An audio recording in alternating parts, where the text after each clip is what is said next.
Hey, what's up guys? Soldier Knows Best here. So a lot of people don't like this phone. If you've been watching other reviews from other reviewers, you find that a lot of them have been really negative. And I'm not going that way because I actually do like this phone. Now, it ain't perfect by no means, but I think it's a good phone with bad timing. And I'm gonna explain all of that in this video. But first, let's take a look at the phone itself, which I think has a really nice design, especially the colors. Now, I really do like the panda color, but this also orange color that I have here really has started to grow on me. And I really like the matte black trim around the phone, which really lets the color on the back of the phone really stand out. And then on the right hand side, you will find the power button that is going to be a slightly kind of lighter color than the orange. And then also too, you find the volume buttons below that. And then at the bottom, you have a USB-C port and of course, no headphone jack. And so the phone that I have is the Pixel 4 XL, and for its size, it doesn't feel too big and it's also not slippery, so it feels great to hold, especially without a case. And I like the front of the phone too, even though it does have a little bit of a chin and a big forehead compared to other smartphones. I really haven't noticed those two while using the phone.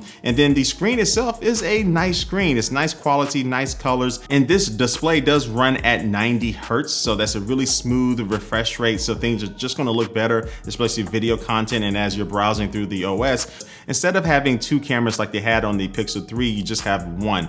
So this means you can still take some fantastic selfies, especially portrait mode selfies, but you're not going to be able to easily get extra people in your shot because it's missing that wide angle front facing camera that the Pixel 3 had. But they did add an extra camera on the back this year, so you have two rear facing cameras. So you have the regular wide angle camera and also the new telephoto camera. And Google is promising that when you zoom in with this phone, you're still going to be able to get really good quality in your image compared to other competitors. And I find that that is the case for most situations. I do find myself zooming in a lot and the quality was still there to where I would still use that photo, versus other phones, if I started to pinch and zoom in, I just really wasn't happy with the results because it was too grainy and too blurry.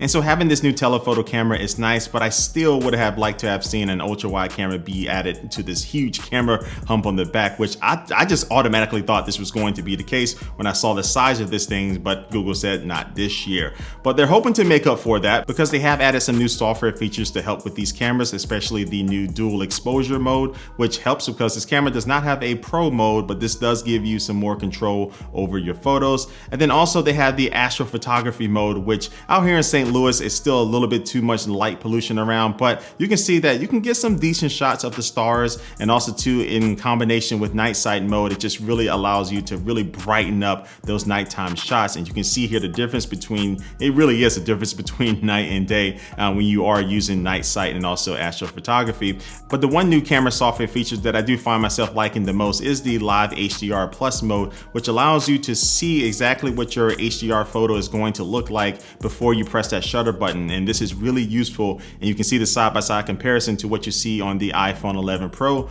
versus what you see on the Pixel 4. It does allow you to get a better idea of what your photo is really going to look like before you take it. Then Google has worked on better auto white balancing, which it does work sometimes, but other times, like this example with this orange pumpkin here, it did a bad job compared to the iPhone 11. I do find that it does do a better job at taking portrait mode pictures and really making sure your subject is separated from the background, especially with animals like my dog Gadget here.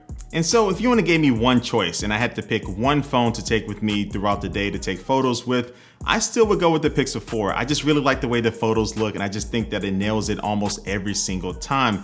And that's really kind of a staple of Pixel phones. They have fantastic cameras, but what Google is finding out this year is that you just can't live off of that. You have to bring everything else with this phone up to the level of the competition.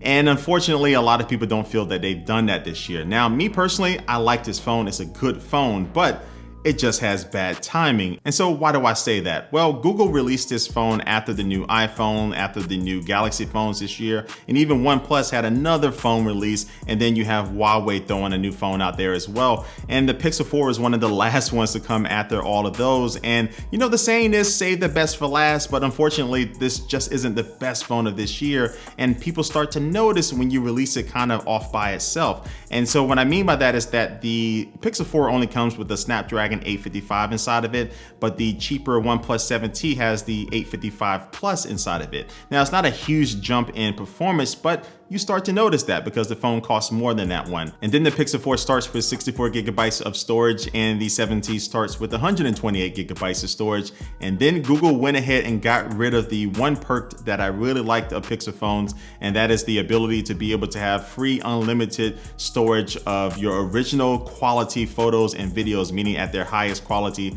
all for free for at least a certain amount of time because you are buying a Pixel phone. Well, we don't have that anymore. So I don't know why Google got rid of that. I think they can afford some storage space, but they went ahead and did that. So I don't think that sole reason would be enough to stop somebody from buying this phone. But when you look at everything starting to add up, I can see why some people have a bad taste in their mouth when it comes to this phone. Now, again, with that being said, I like the phone, and I think Google still does what they really set out to do, and that is to give you the best core, pure, stock Android experience, which this phone does deliver. And Google is still really good at giving you some of these software features that other smartphone manufacturers don't really worry about, like live captions, which adds captions to any video that you're watching online. So if you are in a quiet environment and you can't turn your volume up on your phone and you don't have any headphones, you can turn this on and now you can still see what people are saying in that particular video.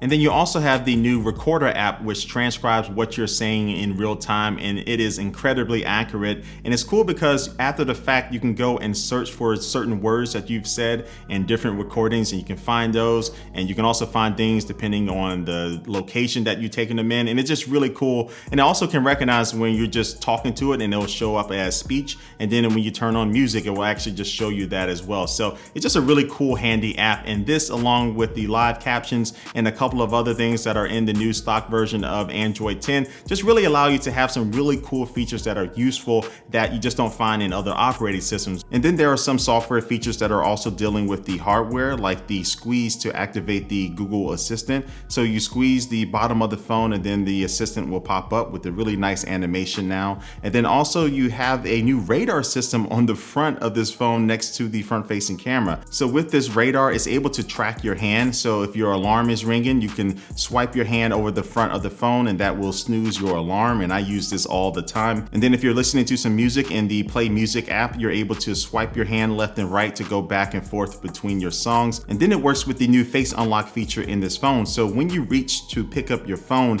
it will sense your hand reaching towards it and go ahead and get the phone prepped and ready to scan your face. And by the time you pick up the phone, odds are the phone is already going to be unlocked because it's already recognized your face. And for me, this feature worked with no problems most of the time. And this is necessary because this phone does not have a fingerprint scanner. So if you don't want to put in a password or use a pattern unlock, this is the only way you can really unlock your phone, and it's good that it works well. So this new radar system and these hand gestures aren't really gimmicks to me, and they could have been, but I think they work well enough for me to use them and incorporate them in my daily life. And this is really only just a peek into the future of what this system is going to allow your phone to be able to do. So when I think about it, I just really think that Google could definitely benefit from the Pixel being released in maybe early summer so they can kind of beat the smartphone rush in the fall, because I don't think they can go blow for blow when it comes to hardware with like Apple and Samsung. And then now we find that smartphone companies are starting to catch up to Google with optimizing their camera software.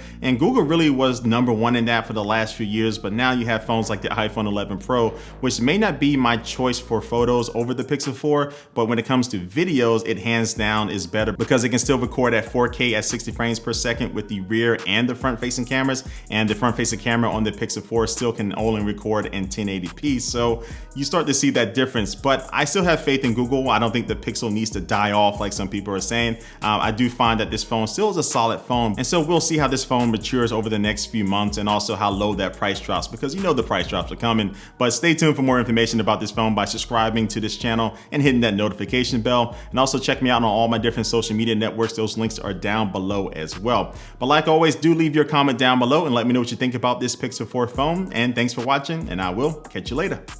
Peace.